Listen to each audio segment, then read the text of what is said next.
શ્રી કૃષ્ણ, જય માતાજી, હર હર મહાદેવ। આજે આપણે વીરપસીના વ્રત વિશે જાણશું। વીરપસીના વ્રતની કથા વાર્તા જાણશું, કેવી રીતે વ્રત કરાય છે તે બધું જાણશું। હર હર મહાદેવ। શ્રાવણ માસના કોઈ પણ રવિવારથી આ વ્રત કરી શકાય અને બીજા રવિવારે તેની પૂર્ણાહુતિ થાય છે। ભાઈના કલ્યાણ માટે, તેના દીર્ઘાયુષ્ય માટે બહેનો આ વ્રત કરે છે। ભાઈ તેને યથાશક્તિ ભેટ આપે છે અને તેના આશીર્વાદ મેળવે છે। જો કોઈ બેનને સગો ભાઈ ન હોય તો જેને પોતાનો ધર્મ ભાઈ માન્યો હોય તેના માટે પણ આ વ્રત કરી શકાય છે। હવે આપણે એની કથા વાર્તા જાણશું। કોઈ એક ગામમાં કણબી રહેતો હતો। તેને વિસ્તારમાં 7 દીકરા અને 1 દીકરી હતી। એ 7 ભાઈ અને બેન પરણેલા હતા। બેનના સાસરિયામાં કંકાસ થવાથી તે પોતાના નસીબનો વાંક કાઢતી પિયરમાં ભાઈઓ સાથે રહેતી હતી। 7 ભાઈઓમાંથી સૌથી નાનો ભાઈ ખૂબ ભલો હતો, જ્યારે બાકીના 6 ભાઈ કપટી અને ધૂર્ત હતા। આથી તે જુદા રહેતા હતા। નાના ભાઈ સાથે ડોશીમાં રહેતા હતા। બેન અને તેની સાથે ડોશીમાં પર રહેતા હતા। ગામમાં તેણે એક નાની દુકાન કરી હતી। આથી માંડ એ લોકોનું પૂરું થતું હતું। જ્યારે મોટા ભાઈએ છળકપટ કરી ખૂબ પૈસા બનાવી બેસી ગયા હતા। નાનો ભાઈ જેમ તેમ પોતાનું ગાડું ગબડાવે જતો હતો। આથી બેનને થયું કે લાવ હું કાંઈ કામ કરીને નાના ભાઈને મદદ કરું। તે કામ માંગવા મોટા ભાઈઓ પાસે ગઈ ત્યારે અભિમાનથી છકી ગયેલી તેની ભાભીઓએ કહ્યું, નરંદબા, તમારાથી તો ઢોર ચારવાનું કામ થાય તો કરો। બિચારી બેનને તો કામ જોઈતું હતું, આથી તેણે ઢોર ચારવાનું કામ સ્વીકારી લીધું। સાંજે ઘેર જતી વખતે ભાભીઓ જે કાંઈ વધ્યું ઘટ્યું ખાવાનું આપે તે ઘેર લઈ જઈ અને વેચીને 3 ભાઈ મા બાપ ખાતા। એક વખત તે ઢોર ચારી રહી હતી, ત્યાં કેટલીક છોકરીઓએ વ્રત કરતી જોઈને તેને પૂછ્યું, બેન, તમે આ શેનું વ્રત કરો છો? એક છોકરીએ કહ્યું, આજે વીરપસલી છે। અમે વીરપસલીના દોરા લીધા છે। એ દોરા અમે ભાઈના જમણા હાથે બાંધીશું અને ભાઈનો ખોબો ભરાય એટલું અનાજ રાંધીને અમે જમશું। બેને કહ્યું, એનાથી શું લાભ થાય? છોકરી કહે, ભાઈ બેનને યથાશક્તિ ભેટ આપે અને બેન ખુશ થઈને ભાઈને આશીર્વાદ આપે, જેથી ભાઈનું આખું વર્ષ ખૂબ સુખ શાંતિમાં પસાર થાય। બેને પૂછ્યું, આ વ્રત કેવી રીતે કરવાનું? છોકરીએ કહ્યું, આ વ્રતમાં દોરાની 8 શેરો લેવાની, તેની 8 ગાંઠો વાળવાની અને 8 દિવસ રોજ સવાર સાંજ દોરાને ધૂપ દેવાનો, એ પછી જમી શકાય। 8 દિવસ પૂરા થાય એટલે દોરો પીપળે બાંધી દેવાનો। આમ કહી તેણે 8 દોરા બનાવી આપ્યા અને કહ્યું, આમાંના 7 દોરા તમારા ભાઈઓના કાંડે બાંધજો અને 8મો દોરો 8 દિવસ પછી પીપળે બાંધી દેજો। બેને હરખભેરે દોરા લઈ લીધા અને તેમનો આભાર માન્યો અને ત્યાંથી ઘેર આવી પહોંચી। માને પોતે આજે વીરપસીનું વ્રત રાખ્યું છે એમ જણાવી ધૂપ દેવતા રાખવાનું કહ્યું। પરંતુ એવામાં તેની એક ભાભી આવી ચડી અને વ્રતની વાત સાંભળી ગઈ અને તે બળી ગઈ। આથી તેણે જતા જતા ચૂલામાં પાણી નાખી દેવી અને દેવતાને ટાઢા કરી દીધા। બેને આવીને જોયું તો ચૂલામાં કોઈએ પાણી રેડ્યું હતું। તે મનમાં સમજી ગઈ કે જરૂર આ તેની ભાભીઓના કારસ્તાન હશે। આથી તેણે ફરી ચૂલો સળગાવ્યો અને દોરાને ધૂપ દઈ પછી જમવા બેઠી। 8 દિવસ સુધી તેણે દોરાને ધૂપ દીધો। હવે વ્રત ઉજવવાનું હતું, આથી તેણે માને કહ્યું, માં, આજે મારે વ્રત ઉજવવાનું છે, તે માટે હું મારા ભાઈઓને કાંડે દોરા બાંધી આવું। બેન તો હરખાથી ભાઈઓના ઘેર ગઈ અને દોરા બાંધવા માંડી, પરંતુ ભાભીઓએ છણકા કરી તેમને કાંડામાંથી દોરા કઢાવી નાખ્યા અને નરંદને હળધૂત કરીને કાઢી મૂકી। બેન નિરાશ થઈ ઘેર પાછી ફરી। એ વખતે નાનો ભાઈ હાજર હતો। તેણે ઘેરથી નાના ભાઈના કાંડે દોરો બાંધ્યો ભાઈએ સ્નેહથી સવાસેર કોદરા જે તેને ખેતરમાં વાવા વાણિયાની દુકાનેથી લીધા હતા તે આપ્યા, સાથે માટીનું એક ઢેફું આપ્યું અને તાંબાનો એક પૈસો આપ્યો.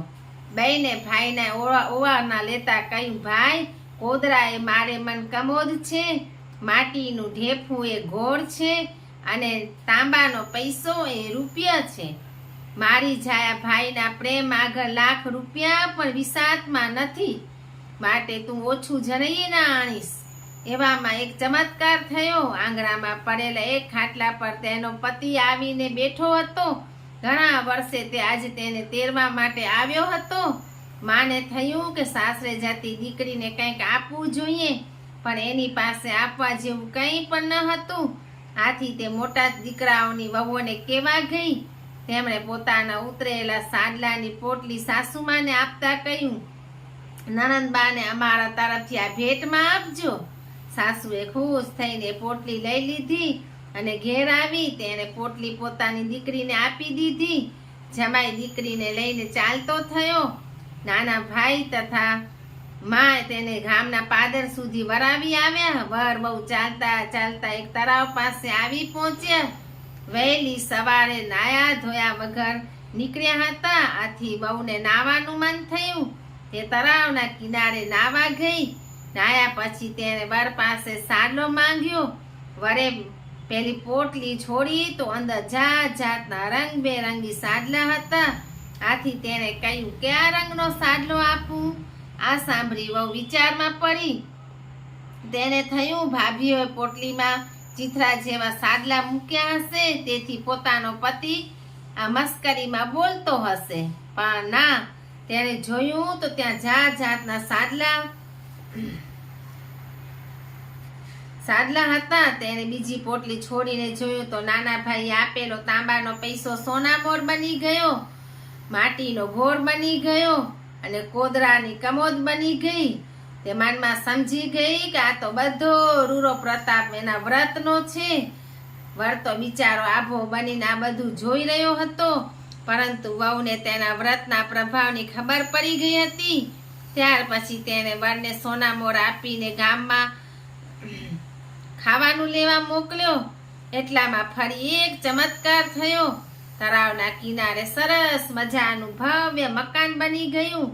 વહુ તો એ મકાનની ત્રીજા માળની બારીમાં શણગાર સજીને પતિની વાટ જોતી ઊભી હતી. થોડી વારે તેનો પતિ આવી પહોંચ્યો અને તળાવના કિનારે આવું આલિશાન મકાન જોઈ વિચારમાં પડી ગયો. ત્યાં ત્રીજા માળની બારીએથી તેની વહુએ બોલાવ્યો અને તેને કહ્યું, સ્વામી, આ બધો રૂરો પ્રતાપ મારા વ્રતનો છે. અંદર આવો, હું જલ્દી રસોઈ કરી નાખું. વહુએ ચૂલો ખોદવા માંડ્યો. જ્યાં તે ખોદવા જાય ત્યાંથી સોના મોરો નીકળે. આથી તેણે ધરતીમાને પ્રાર્થના કરી કે હે ધરતીમાં, હવે ખમૈયા કરો, ચૂલા વગર હું રાંધીશ સી રીતે? છેવટે તેણે એક જગ્યાએ ખોદ્યું તો ત્યાંથી માટી નીકળી અને ત્યાં ચૂલો બનાવી તેને રાંધવાની તૈયારી કરવા માંડી. આમ બાર વહુ ખાય છે, પીવે છે ને મજા કરે છે. આ બાજુ વહુના ગામમાં એકાએક દુકાળ પડ્યો અને તેના પિયરિયા ભૂખે મરવા લાગ્યા. આથી તે મજૂરી કરવા માટે પરગામ જવા નીકળ્યા. ચાલતા ચાલતા તે વહુના મકાન પાસે આવી પહોંચ્યા. ત્યાં એક બાગ તૈયાર થતો હતો, એટલે એમને આશા બંધાઈ કે અહીં જરૂર કામ મળી રહેશે, રોટલો મળી રહેશે. ત્રીજા માળે ઊભેલી વહુએ તો આ લોકોને ઓળખી કાઢ્યા, પરંતુ પાછલી વાત યાદ આવતી તે અટકી ગઈ અને તેણે એક નોકર મારફત તે લોકોને કામે વરગાડી દીધા. 6 ભાઈઓને તથા ભાભીઓને બાગમાં સખત મજૂરીના કામે લગાડી દીધા અને નાના ભાઈ ભોજાઈ તથા માતા પિતાને પોતાની પાસે આરામથી રાખ્યા. 6 ભાઈ ભોજાઈઓ જમીન ખોદીને કંટાળી ગયા હતા, પણ તોલમાં આવ્યા હોય તો શું કરે? જો તેઓ મજૂરી કરે તો જ તેઓ સાંજે ખાવા મળતું. આથી તેઓ મજૂરી કરવા લાગ્યા. જ્યારે નાના ભાઈ ભોજાઈ તથા માતા પિતા વગર મજૂરીએ એસ આરામથી ખાઈ પીને લેર કરવા લાગ્યા. આથી તેઓ પોતાના નસીબનો વાંક કાઢવા લાગ્યા. બગીચાનું કામ પૂરું થાય પછી બેને મોટા ભાઈ ભાભીઓને તથા પોતાના ત્યાં જમવા બોલાવ્યા. તેમની સાથે નાના ભાઈ ભોજાઈ અને માતા પિતાને પણ જમવા બેસાડ્યા. બહેને મોટા ભાઈની થાળીમાં સોનાના લાડુ પીરસ્યા અને ભાભીઓની થાળીમાં ચાંદીના લાડવા પીરસ્યા તથા વાટકામાં ખારી રાબ પીરસી. જ્યારે માતા પિતા અને નાના ભાઈ ભાભીની થાળીમાં ચૂરમાના લાડુ અને દાળ શાક ફરસાણ પીરસ્યા. માતા પિતા અને નાના ભાઈ ભોજાઈ મોજથી લાડુ ખાતા જાય અને ઉપર દાળના સબરકા બોલાવતા જાય. જ્યારે મોટા ભાઈ અને ભાભીઓ એકબીજાના મોઢા સામે ટગર ટગર જોઈ બેસી રહ્યા. આ તે કઈ જાતનો વ્યવહાર? બહેને જ્યારે તેમને ખાવા માટે આગ્રહ કર્યો ત્યારે તેઓ બોલી ઉઠ્યા, સોનાના લાડવા તે કંઈ ખવાતા હશે અને આ રાબ તો ખારી છે. ત્યારે બહેને કહ્યું, ભાઈઓ, તમે મને હજુ ઓળખી નથી. હું તમારી એકની એક બેન છું. જ્યારે તમારી પાસે ધન હતું ત્યારે હું તમને ખારી રાબ જેવી લાગતી હતી. એ વખતે તમને બેન જીવે છે કે મરે છે જોવાની પણ ફુરસદ ન હતી. આ સાંભળી 6 ભાઈઓ ચમકી ગયા. તેમણે બેનને ઓળખી કાઢી અને નીચું જોઈ ગયા. 6 ભાભીઓ પણ નણંદને ઓળખી ગઈ અને છોભીલી બની ચૂપચાપ બેસી રહી. ત્યારબાદ બેને તેમને બધી માંડીને વાત કરી. નાના ભાઈએ હેતથી આપેલી વસ્તુઓ પોતાના વ્રતના પ્રતાપે અખૂટ બની ગઈ તથા વીરપસલી વ્રતના પ્રતાપે તે ખૂબ સુખી બની ગઈ. એ વાત તેને ભાઈઓને કઈ સંભળાવી. 6 ભાઈઓ અને ભાભીઓ બેનની માફી માંગી. બેને પણ તેમને માફી આપી દીધી, પોતાની પાસે રાખી લીધા. તેઓ હવે સંપીને રહેવા લાગ્યા. વીરપસલી વ્રત જેમ બેનને ફળ્યું તેમ વ્રત કરનાર, કથા વાંચનાર, સાંભળનાર સૌ કોઈને ફળજો.